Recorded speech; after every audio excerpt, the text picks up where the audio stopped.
Hello,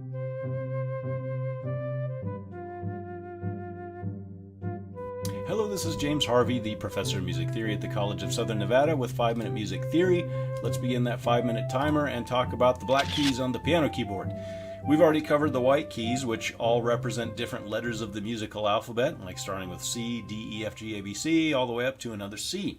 The black keys all represent accidentals, which we covered in a previous video. If you don't know what those are, I recommend you hit pause or go back to the accidentals video right now. Check that out before you come here. Accidentals either raise or lower a pitch by a half step without changing the letter name. So for example, if I'm playing a C4, like right there, if I go up one white key, I'm now playing a D4. Now if I go back to that C4 and instead go to the black key above it, that's one half step above this C, that's a C sharp. Now what's kind of strange is that if I start with this D and then go down a half step to that same black key, that is now a D flat. So it sort of depends on the context, the name of the pitch. It gets a little bit complicated sometimes because every pitch on the piano keyboard can actually be described using a different name, believe it or not. There are some that are more common than others, but each one actually has multiple names. Notice on the staves here I've written a few pitches, starting with some pitches in treble clef, starting with an A4. If you don't know what the 4 is, then go ahead and head back to the octave registers video from earlier. So this is an A4, and then the next pitch is an A sharp 4. Notice that the sharp is written before the note head. It's very important that it's written before the note head. Since it's an A sharp, it's going to be one half step higher than A right there. So it's on that black key right above the A. Now, the next pitch is an A flat 4, so it's going to be one half step lower than A. Here is A, so A flat is going to be right there. And then the last pitch, there's a natural symbol in front of the A, and what that does is it cancels out any previous accidentals and then resets it to its natural state, which is A. Notice that I wrote the natural in parentheses when it says A natural 4, because saying natural is redundant.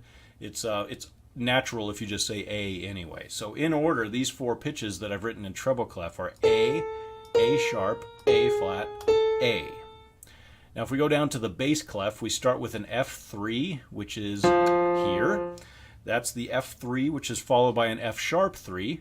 Same concept, if we're putting a sharp in front of that note, we're going up a half step. Sharps go up a half step, so this will be an F sharp 3.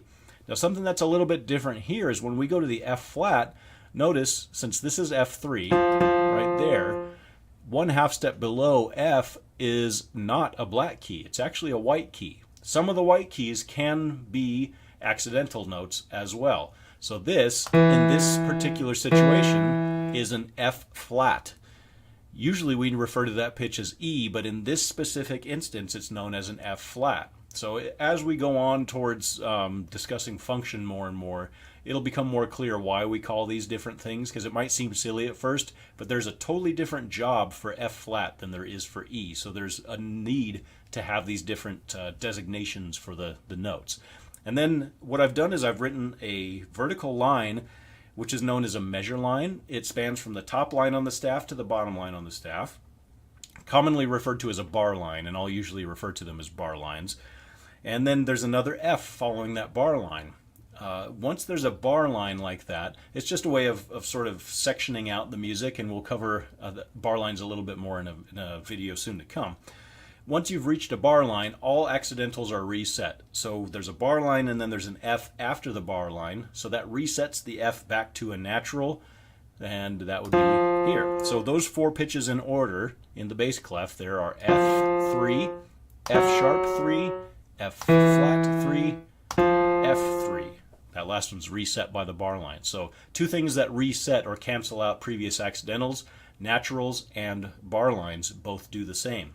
So basically that's the idea behind it. I know it can be a little bit complicated at first to kind of wrap your head around the fact that the same key on the piano keyboard can be called different things, but just think about in the English language, the same word can sometimes mean 2 different things. It can even be pronounced 2 different ways, even though it's spelled the same. So it's sort of a similar concept. And that's the basic idea behind it. The things to remember: sharps go up a half step, flats go down a half step, and all the black keys are accidentals. Some of the white keys can be, it depends on the context. And then the Things that cancel accidentals are naturals and bar lines. That's it. Thank you.